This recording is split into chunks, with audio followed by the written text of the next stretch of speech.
The girl in the shadows. It was a quiet night in the city. The streets were empty. The sky was full of dark clouds. Rain had just stopped, but the ground was still wet. A cool wind moved through the air. Evan closed his shop early. The power had gone out 2 hours ago. No lights, no sounds, just silence. He locked the door and started walking home. He lived alone in a small house near the edge of the city. It wasn't far, just a few blocks. As he walked through the alley behind his house, he heard something, a soft sound, like someone crying. Evan stopped. He looked around. There, in the dark corner near a trash bin, someone was sitting. A girl. She was small, thin, and shaking. Her clothes were torn and dirty. Her long black hair was wet and messy. Her face was hidden. Evan stepped closer. "Hey, are you okay?" he asked. No answer. She didn't look up. Her arms were wrapped around her legs. She looked scared and hungry. "Do you need help?" Still, no answer. Then, slowly, she raised her head. Evan took a step back. Her eyes were glowing, faint like stars, blue and soft but glowing. Not normal. Evan's heart beat faster. What happened to you? Are you hurt?" The girl looked at him. Her lips moved, but no sound came out. She tried to speak, but she was too weak. Evan looked around. No one was there. It was just him and this strange, silent girl. He made a choice. "Okay," he said. "I'll take you home. You look like you need food and rest." She didn't move. But she didn't run away either. Gently, Evan helped her stand. She was freezing cold. Light. Like a feather. She could barely walk. He put his coat over her and guided her through the back door into his house. Inside, he gave her a towel, some clean clothes, and hot soup. She sat at the table, still silent. Still watching him, she ate the soup fast. Too fast, like she hadn't eaten in days. "Easy," Evan said softly. "There's more if you want." She looked at him with wide eyes. She nodded slowly. Evan gave her more food, then a blanket. She sat on the couch, legs curled under her. Her hands were shaking. She looked at the TV, the lamps, the pictures on the wall, like she didn't understand them. "Where are you from?"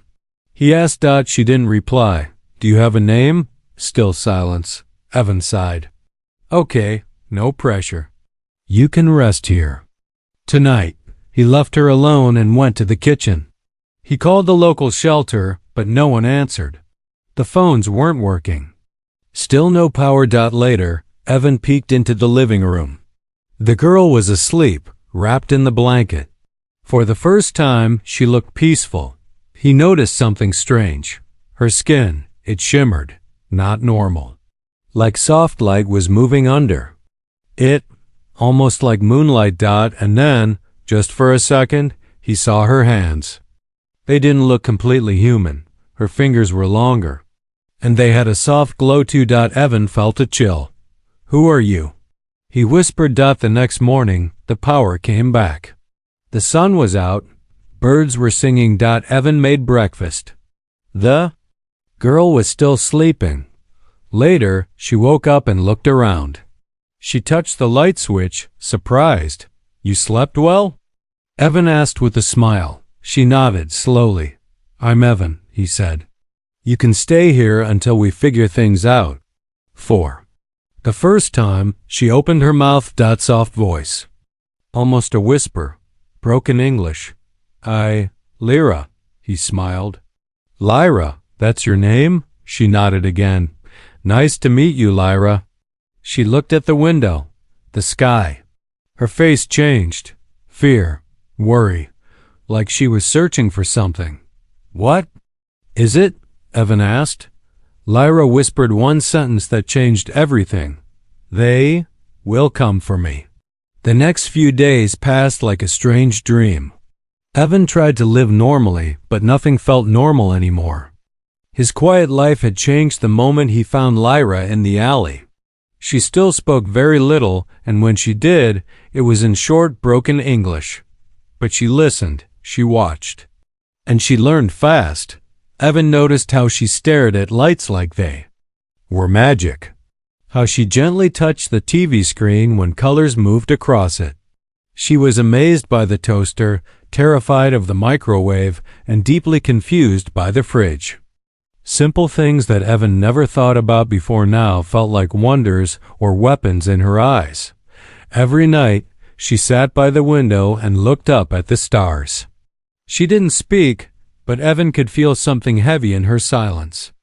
It was like she was waiting for something ... or someone. One evening, while Evan was washing dishes, he heard her behind him. "Not from here." He turned, surprised. "You single quotes read ... not from where?" Lyra stood in the middle of the kitchen. Her hands were shaking slightly, but her voice was calm. "Not from this ... world." Evan stared at her. "What do you mean? Like another country?" She slowly shook her head. "No. From far sky. From star." A long silence filled the room. Evan wanted to laugh to tell her it was a joke. But he couldn't. Not after what he had seen. Her glowing eyes. Her strange hands. The way her skin shimmered faintly in the dark. Deep inside, he already knew. "You mean ... another planet?" he asked softly. She nodded. Evan sat down. He didn't know what to say. His mind felt heavy, like the truth was too big to hold. Lyra looked at the floor. "My people ... taken, captured. I ran. I crash here. Ship broken. I ... hide. Captured? By who?" She hesitated. Then her eyes met his. "Hunters." The word felt cold in the air. Evan didn't need to ask more. He understood. Whoever those hunters were, they weren't human. Or maybe they were. Either way, they were dangerous. He noticed her breathing change, fast and short. Like she was remembering something terrible. "You're safe now," he said quickly. "They can't find you here." But she didn't look convinced. "Trackers ... she whispered. "They search. Always search." Evan leaned forward. "Why you? Why are they chasing you?" She didn't answer right away. Her voice was quiet when she finally spoke. "I feel things. Energy. Life. They afraid of me." Evan looked at her, confused. "You mean like a power?" Lyra nodded, but said no more. That night, Evan couldn't sleep. He sat in bed, thinking about everything. An alien. A real one, sitting in his house. Sleeping on his couch, eating his cereal. It felt unreal, but it was real. And worse ... she was in danger. Which meant he was too. The next morning, he decided to take a walk to clear his mind. When he returned an hour later, he froze at the sight in front of his house. 2 men in dark suits were standing at his front door. They didn't look like police. No badges. Just serious faces and black shoes. Evan stepped forward casually. "Can I help you?" One of the men turned. "Sir, we're conducting a safety check in the area. Power outages caused some system alerts. Mind if we take a look inside?" Evan felt a knot tighten in his stomach. They were lying. He didn't know how he knew, but he just did. Everything's fine here. Just me at home." The man smiled. It was the kind of smile that said, "We're not leaving." Suddenly, the front door opened behind them. Lyra stood there. The agents turned quickly, but something strange happened. The taller one blinked and then froze completely. Still. His eyes locked on Lyra, wide with shock. The other man reached for something in his coat, but before he could pull it out, Lyra raised her hand. The lights above flickered. A sharp crack echoed in the air, like the room itself had bent for. 1 second. Both men collapsed. Evan rushed forward. "What did you do?" Lyra was breathing hard. I show them ... fear, their own. I make them sleep. Evan stared at the two men, now lying unconscious on the porch. We have to leave. Lyra nodded. He didn't know where they would go. Or how. But one thing was now clear. She wasn't just some alien hiding on Earth. She was being hunted. And Evan ... had just become part of her escape. Evan drove all night without a plan. The roads were dark and empty. His hands gripped the steering wheel tightly while Lyra sat silently beside him, her eyes scanning the sky as if something might appear at any moment. They had no destination. No bags, no map, just fear and a shared need to escape. The two men had still been unconscious when they left. Evan didn't want to think about what would happen when they woke up. Were they even human? Or were they part of the same group that hunted Lyra? Either way, staying at home was no longer an option. At sunrise, they reached an old cabin deep in the woods, a place Evan's uncle had once used for fishing trips. It hadn't been used in years, but it was quiet and hidden. That was enough. Inside, everything smelled of dust and wood. There was no electricity, but there was an old fireplace and a small water pump nearby. Evan started a fire while Lyra sat cross-legged on the floor, her eyes closed, breathing slowly. You okay? Evan asked. She opened her eyes. Yes, just tired. Using power is hard. Takes from me. Evan sat across from her. What exactly is your power? She looked at the fire. I feel energy, around, inside. I can ... change it, move it. Show someone what they fear, what they hide. I see pain, memory, truth. Evan tried to understand. You read minds? Lyra shook her head. Not thoughts, emotions, feelings, deeper things. Evan stared at her. Is that how you escape them? She nodded. They catch many like me. My kind ... used for war, for control. But I ran. I hid inside broken ship. Fell here? Earth. He leaned forward. Why you? Why are they so afraid? Of you? She hesitated. Because I see ... them. The inside part. No lies stay hidden. Her words sent a chill through Evan. There was something powerful about Lyra, but also fragile. She looked like a scared girl, yet inside her was something vast, something that frightened even her captors. Later that evening, they heard a sound outside. A low, mechanical hum. Evan grabbed a flashlight and opened the door a crack. A small object floated above the trees. Round dark with blinking lights. A drone, not like any Earth drone Evan had ever seen. It hovered silently, scanning the area. He shut the door fast. They found us, he whispered. Lyra stood. I can stop it ... for a moment. But only once, Evan thought quickly. We have to hide. Not just you, me too now. I saw what you did back there. They won't let me go. Lyra walked to the window and raised her hands. Her fingers glowed softly. Outside, the drone flickered, then spun wildly and shot upward, vanishing into the sky. She fell to her knees, breathing hard. Evan ran to her. Hey, you okay? She nodded, just weak. Need time.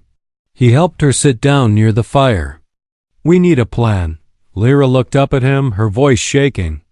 I can build signal. Call help? From your people? Evan asked. She nodded. Maybe ... someone left, if alive, if free. We don't have tech like your world here, he said. How would we even build something like that? I remember, she whispered. I know what to make. But need metal, wire, pieces. Evan thought for a moment. There was an old junkyard 20 miles away. Broken cars, wires, parts, maybe enough for what she needed. I'll go tomorrow, he said. You stay here. Rest. That night, Evan watched Lyra sleep by the fire. Her face was calm now, peaceful. but her hands twitched slightly as if she were dreaming of things no human could understand. He wondered what her world was like. Did it have oceans, music, families? Or had it all been destroyed by those hunters she feared? He didn't know why, but he felt something deep inside, a need to protect her. Not just because she was in danger, but because she was something. Rare, not alien. But innocent. He remembered her words, "I see pain." Maybe she had seen his two. Maybe that's why she stayed. Outside, the wind moved through the trees. Somewhere far away, a signal had been sent. A warning. The hunters were coming. And time was running out, but Evan was no longer afraid. He had made his choice. The road ahead was empty. Trees stretched on both sides, tall and quiet, hiding the sky. Evan's old truck rumbled slowly along the cracked back road, loaded with broken metal parts, wires, and old radio pieces from the junkyard. The trip had taken hours.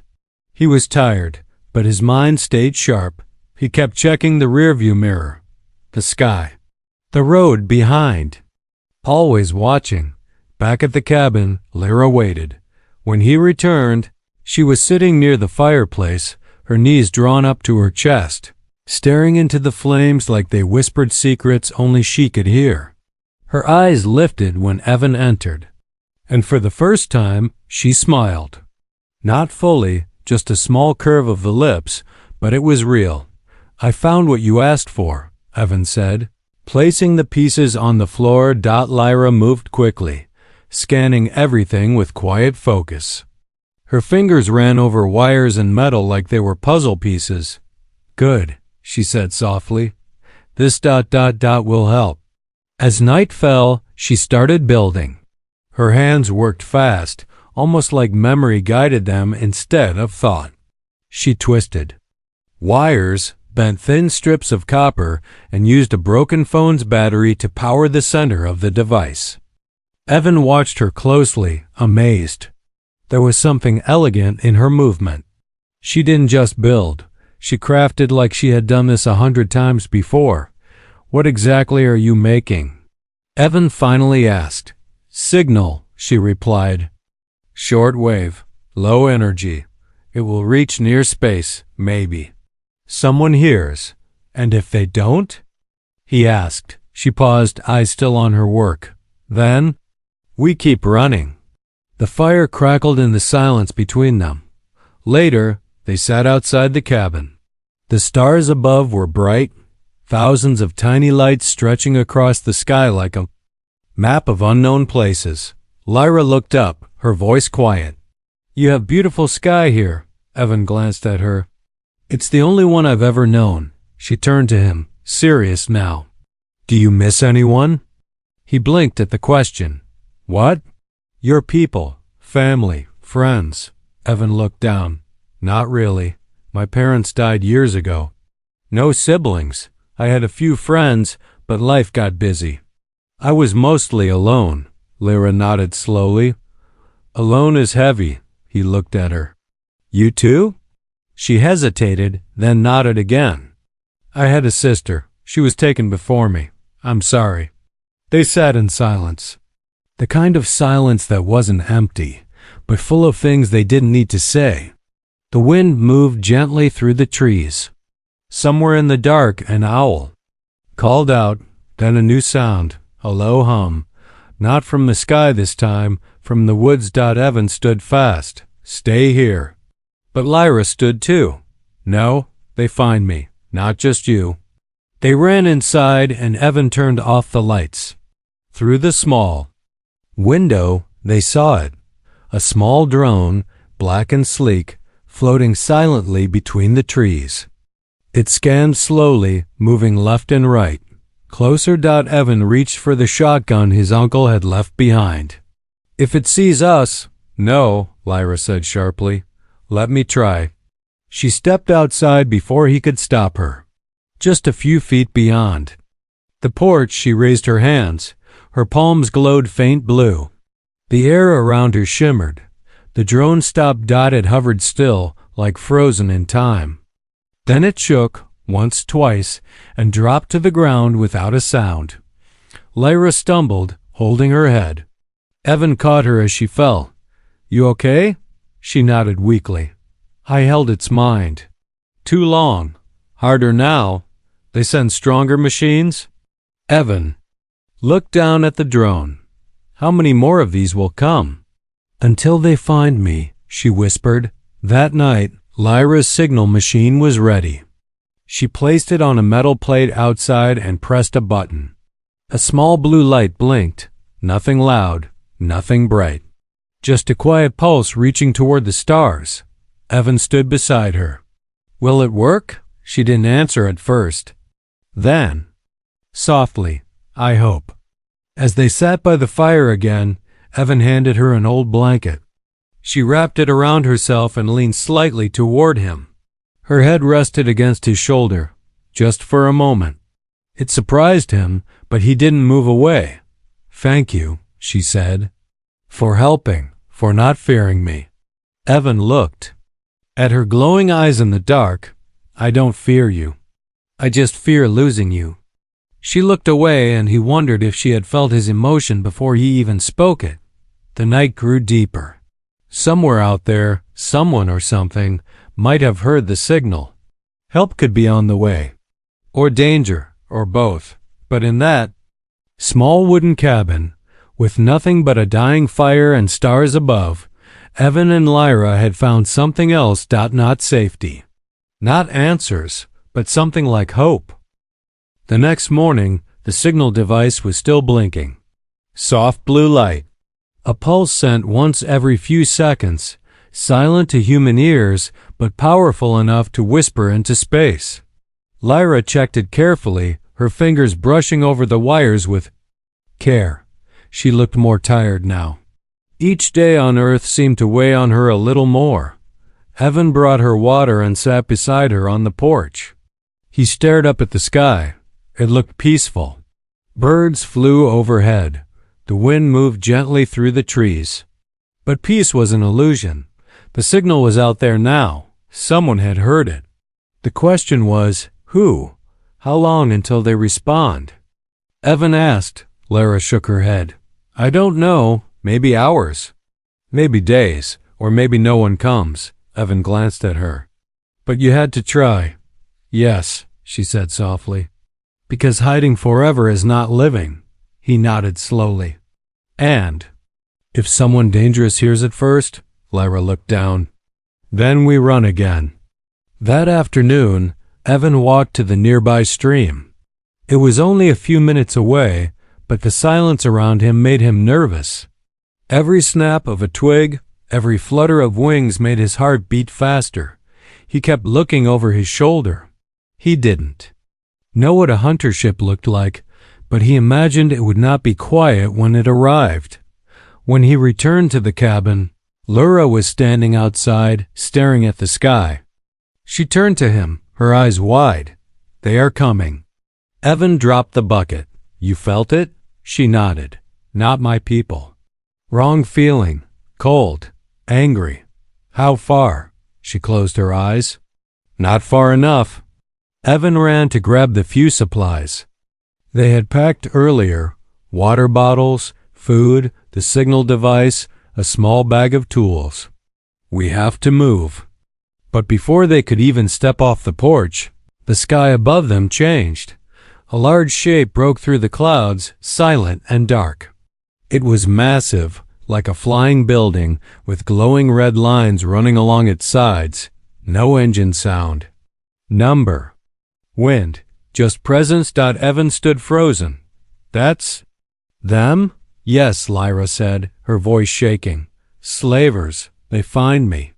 The ship hovered silently above the trees. Then a sharp beam of light shot downward, and with a mechanical hiss, a large figure appeared in the clearing, tall, armored, faceless. A hunter. Evan grabbed Lyra's hand. "Run!" They sprinted into the trees, branches scratching their skin, feet pounding over roots and rocks. Behind them, something heavy landed on the ground with a crash. The hunter followed. It moved faster than Evan expected, silent, almost floating. Trees bent around it. The air grew colder. Lyra stumbled, but Evan caught her. "I can stop it." She gasped. "No," he said, pulling her forward. "Save your strength." They reached the stream and crossed it quickly. Evan remembered a cave nearby, small, hidden behind tall rocks. He had played there as a child. They pushed through thick bushes and reached the entrance. Inside, it was dark and cold. Evan helped Lyra sit down. She was breathing hard. "It feels everything, like I do, but darker," Evan peeked out. The hunter was in the trees now, searching slowly. Its head turned side to side, scanning for movement. "We can't stay." "Here," he whispered. Lyra looked at him, eyes glowing faintly even in the dark. "Then we fight." He stared at her. "You'll die." "Maybe," she said, "but maybe we win." She reached into the bag and pulled out the signal device. She opened it and twisted the wires. "I changed the frequency. Make trap." Evan frowned. "A trap?" "Yes, high energy pulse like emotion. I give fear, deepest fear. It will stop him. Maybe long enough." She stood and walked to the edge of the cave. "You stay, I go." "No," Evan said, standing. "We go together." They stepped out as the hunter turned toward them. Its head tilted, sensing them. Lyra placed the device on the ground and pressed a button. The blinking stopped. Then a sudden wave of energy burst from it. Not sound, not light, just feeling. Evan felt it hit him too. A deep cold fear, like falling through darkness. He dropped to his knees, gasping. Around them, the trees shook out. The hunter froze. It staggered backward, arms twitching. Its body cracked with static. Then it fell to one knee, struggling to move, to see. Lyra stepped forward, glowing now, eyes filled with light. "You hunt life, but you fear it." The hunter screamed, not a sound, but a shriek inside their minds. Then it collapsed. Smoke rose from its body. Silence. Evan looked at her in awe. "You did it." Lyra fell to the ground weak. "Use ... everything. Can single quotes T ... move." Evan caught her in his arms. Then, above them, the clouds opened again. But Evan caught her in his arms. This time ... it wasn't the SLAVERS ... it was a second ship. Smaller, silver, quiet. Lyra opened her eyes weakly. A smile on her lips. "My people," she whispered. The silver ship hovered above the trees like a silent guardian. Its smooth, glowing surface reflected the early light of dawn. It made no sound, no movement, just a calm, steady presence in the sky. Evan stood in the clearing, holding Lyra in his arms, her breathing shallow, her skin still glowing faintly from the effort of defeating the hunter. The slaver ship was still above, though now it had shifted higher, further back, watching. Opened her eyes slowly. Her voice was weak. "My people? I feel them. They heard me." The silver ship moved gently lower, and from its side, a small circular platform descended. On it stood two figures, tall, dressed in silver-gray robes with faces like Lyra's, glowing eyes, smooth skin, soft features. They stepped down onto the forest floor with silent grace, their hands open, peaceful. One of them knelt beside Lyra. "Lyra of Celestra, you are safe." Evan felt relief flood his chest. She was safe. It was over, but Lyra grabbed the figure's arm. "No, not over. More will come. They never stop." The other figure turned his head, looking up at the sky. They still watch. The slaver ship hadn't moved. No sound, no weapons fired, yet. But Evan felt it too, a tension in the air. Like a storm building behind calm clouds. "They won't." "Let her go," he said. "She beat them. They'll come again." The two aliens shared a glance. Then one nodded. Then we must finish it. Evan stood slowly, placing Lyra down gently against a tree. What can we do? The one called Kale looked at him with calm eyes. You've already done more than most of our kind would believe. But if you truly wish to help, we need time. 10 minutes. To shield her. To power the jump. 10 minutes, Evan said. That's a long time in a fight. Kale handed him a small device.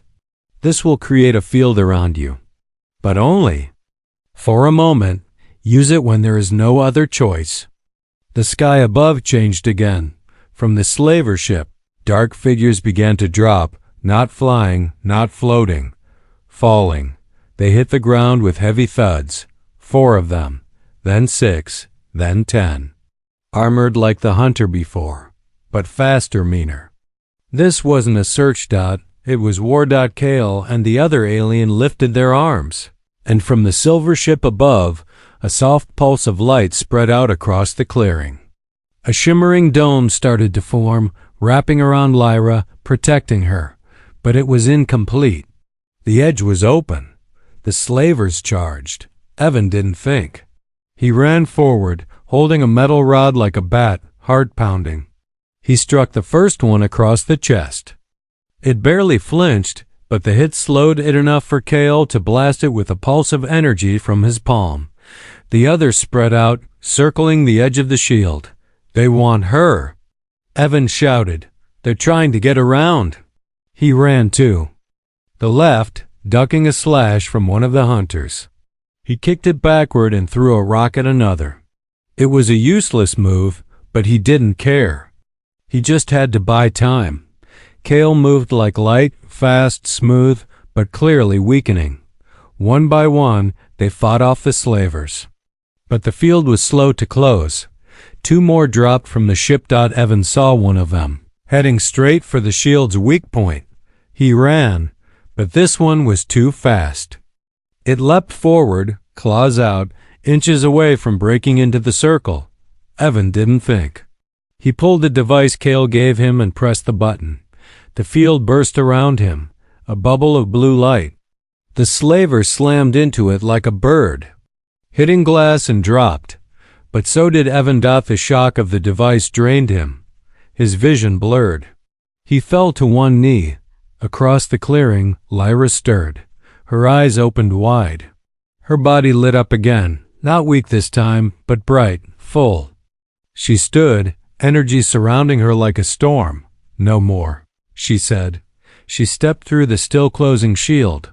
With a wave of her hand, the wind itself changed direction. Trees bent. Leaves flew. The air rippled like water. The slaver staggered. Then she lifted both hands and everything stopped. The world held its breath. The slavers froze in mid-motion. Their armor cracked. Their weapons fell. One by one, they collapsed to the ground, not dead, but silent, defeated. The sky brightened. The slaver ship turned, and then, slowly, it left, rising higher and higher until it vanished into the clouds. Lyra dropped to the ground again, exhausted. Kale caught her, smiling. She is ready. Evan ran to her. Are you okay? She looked up at him, smiling weakly. You stayed. Always, he said. Kale turned to him. You saved her. You saved all of us. The shield now complete, the ship above lowered another platform. Kale extended a hand to Evan. Come with us. You've earned your place. Evan looked at Lyra, her eyes full of quiet hope. Without a word, he stepped forward and took her hand. The ship was like nothing Evan had ever seen, silent, smooth, full of soft light and gentle curves. There were no buttons, no screens, no engines roaring. Just quiet hums, like music in the air. As the platform lifted them inside, he held Lyra's hand tightly. She was still weak, her energy drained from the final stand, but her eyes were calm now. Safe. She had come home. Inside, the walls glowed softly with silver light. The air smelled like fresh rain. Everything felt alive, not metal and machine, but something softer, something kinder. Evan looked around in awe. It was peaceful, quiet, almost like floating inside a dream. Kale led them through the ship to a healing room. A gentle bed formed out of the wall itself, wrapping Lyra in soft light. She closed her eyes and the light began to pulse with her heartbeat. She will rest now, Kale said. Her strength will return soon. Evan sat beside her, watching the colors shift around her body. She's going to be okay? Yes, Kale replied. Thanks to you. Evan looked down at his own hands, scratched, bruised, still shaking. From everything that had happened, I didn't do much. I just stayed. That was everything, Kale said softly. She was hunted, feared, used, but you gave her something rare, kindness. No weapon is stronger. Evan nodded quietly. Over the next 2 days, the ship traveled silently through space. Through large windows, Evan saw stars move past like rivers of light. He saw planets, moons, and glowing dust clouds that painted the sky in colors no one on Earth had ever seen. He spent most of his time near Lyra. As her body healed, her smile returned. Her voice grew stronger. She even laughed once, a sound so light that Evan didn't realize how much he had missed it until he heard it. He asked her questions about her world, her people, her past. She answered slowly, carefully, like each word was a small step on a broken road. My people were peaceful once, she said. We felt energy, shared feelings. There was no war, no hate. But then others came. They wanted to control, to use us like tools. They made some of us into weapons, others into slaves. Evan listened quietly. They broke our world, she continued. But some escaped, like me. And now? He asked. Now, she said, touching his hand, we start again. When the ship finally arrived, Evan stood at the window and stared. Her homeworld was beautiful, a blue-green planet with rings that shimmered like glass. Floating cities hung in the clouds. Rivers of light ran across the surface like glowing veins. The sky was violet. The sun, soft gold. As they landed, Lyra stood beside him. Welcome, she said, smiling. To Celestra. He took a deep breath. It's beyond anything I imagined. They walked through a garden of glowing trees, their leaves dancing gently in the air. The ground was soft under his feet. People like Lyra passed by, some curious, some cautious, but all peaceful. Later, Kale brought him to a high tower where the stars could be seen clearly. It was quiet there, peaceful. You may return to Earth if you wish, Kale said. We will take you back. Evan looked up at the stars. And if I want to stay? Kale smiled. Then you are welcome. That night, Evan sat with Lyra beneath a glowing tree. The sky above them looked like a painting. Moons, stars, distant ships. She leaned against him, her head on his shoulder. Earth feels far now, he said quietly. But not gone, she replied. It's part of you. Just like Celestra is part of me. He looked at her, her eyes full of stars and memories. Lyra, back on Earth. We have this thing called marriage. She tilted her head. I've heard of it, a human bond. Yes, he said, smiling. It means choosing someone, not because you must, but because you want to, forever. Lyra thought for a long moment. Then she smiled, slow and bright. I like that. Yeah? He asked, nervous. She reached for his hand. Then let me ask first. Evan, will you choose me ... forever? His heart felt like it might burst. He laughed, not out of humor, but because he had never been so sure of anything in his life. Yes, he said. 1,000 times, yes. In the sky above, the stars kept moving, quiet, endless. 2 worlds had met. A girl from the stars. A boy from Earth. And together, they had written a story no one would ever believe. But to them, it was real.